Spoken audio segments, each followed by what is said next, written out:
এক নম্বর হচ্ছে Benito Mussolini ইতালিতে প্রথম ফ্যাসিবাদী সরকার গঠন করে কোন তারিখে? সঠিক উত্তর 29 সেপ্টেম্বর 1922। ব্রিটিশ ভারতের প্রথম গভর্নর কে ছিলেন? Robert Clive.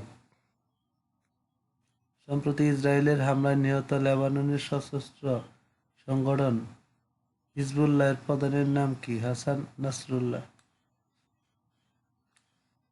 ইউএনএইচসিআর এর বর্তমান হাই কমিশনারের নাম কি? ফিলিপ্পো গ্রান্ডি। সম্প্রতি রোহিঙ্গাদের জন্য কি পরিমাণ অর্থ সহায়তার ঘোষণা দিয়েছে যুক্তরাষ্ট্র? 20 কোটি ডলার।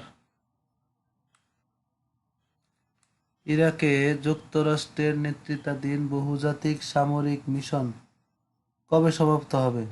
2025 সালে। একক দেশ হিসেবে কোন দেশ বাংলাদেশে সবচেয়ে বেশি বিনিয়োগ করে? যুক্তরাষ্ট্র।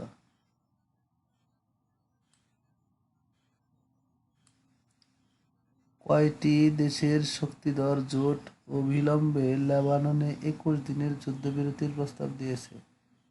12টি। আবার বলছি, কয়টি দেশের শক্তিধর জোট অবিলম্বে লেবাননে 21 দিনের যুদ্ধবিরতির প্রস্তাব দিয়েছে? 12টি। ছাপাখানায় প্রথম বাংলা লাইনোটাইপ ব্যবহৃত হয় কত সালে? 1935 সালে।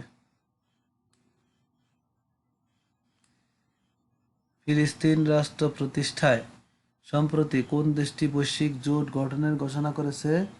সৌদি আরব।